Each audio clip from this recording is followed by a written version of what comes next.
आज की कहानी में आपको जरूर कुछ ना कुछ सीखने को मिलेगा कि कभी किसी के ऊपर अंधा एतमाद नहीं करना चाहिए।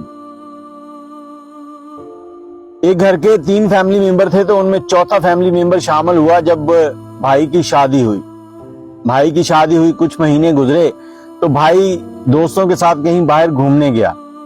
बाहर घूमने गया तो घर में रुखसंदा रहती थी, रुखसंदा की वालदा थी और रुखसंदा की भाभी थी। अब रुखसंदा की वालदा जो थी, उसके भाई का एक दोस्त था जो कि बड़ा अमीर था, उसके साथ उसकी शादी का चक्कर चलाना चाहती थी और वो बात भी चल रही थी, कुछ बातें आपस में घर में होती थी जिससे रुखसंदा को अंदाजा था कि उसकी मंगनी उसके साथ होने वाली है और उस लड़के का नाम हादी था। अब एक दिन घर में सब बैठे हैं और इसी तरह से थोड़ी सी बात हुई तो रुखसंदा जो है वो शर्माते हुए अपने कमरे में उठकर चली गई। शाम को सब सो गए हैं, सर्दियों की रातें थी। रुखसंदा जो है अपनी वालदा के साथ कमरे में सोई हुई है और उसकी जो भाभी है वो अपने कमरे में सो रही है। आधी रात को अचानक ऐसे आवाज आती है जैसे दीवार फलांग कर कोई घर के अंदर आया।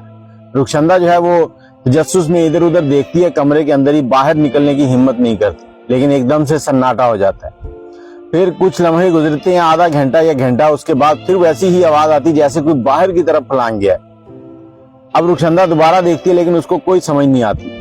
सुबह होती है तो किचन में देखते हैं कि रुखसंदा की भाभी जो है वो काम कर रही हैं।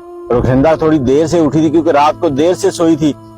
अब वो भाभी के पास जाती है तो भाभी को कहती है कि भाभी, रात को ऐसे था जैसे घर के अंदर कोई दाखिल हुआ है। अब उसकी भाभी जो है बड़ी चालाक थी, कहती घरों में उन्हीं के इस तरह के वाकयात होते हैं जिन लड़कियों के बाहर दोस्तियां यारियां होती हैं। अब उसकी भाभी ने लफ्जों का तीर जो था वो रुखसंदा के ऊपर चलाया था। रुखसंदा ने भाभी से कहा कि भाभी, आप सोच समझ कर बात किया करें, आप सोचती हैं ना समझती हैं क्या कह रही हैं, आप मुझ पर इल्जाम लगा रही हैं। तो उसकी भाभी कहती है कि मैं इल्जाम नहीं लगाती, मुझे तो जो समझ आता है मैं वही बोलती हूँ और जो ठीक होता है वही बोलती हूँ। अब रुखसंदा देखती है कि भाभी के हाथ में एक नया सोने का ब्रेसलेट है और जब ब्रेसलेट की तरफ देखती है उसके साथ ही उसकी नजर पड़ती है कि उसके यहाँ गर्दन के ऊपर काटने का निशान है, दांतों से काटने का। अब वो भाभी को कहती है, भाभी ये ब्रेसलेट आपने कब लिया, पहले तो मैंने नहीं देखा था। तो भाभी कहती है कि तुम्हें इससे क्या, मैं जब भी लूं। तो इतने में घर के मामला जो है वो बाकी के चलना शुरू हो जाते हैं, सारे कामकाज में लग जाते हैं। लड़की जो अपने भाई को फोन करती है, कहती है कि भाई मुझे ना अपने कमरे में डर लगता है तो मैं भाभी के साथ सो जाया करूं। भाई कहता है ठीक है, तुम उधर सो जाया करो। तो वो कहती है भाई आप भाभी को कह देना, फिर मैं उधर सो जाऊंगी।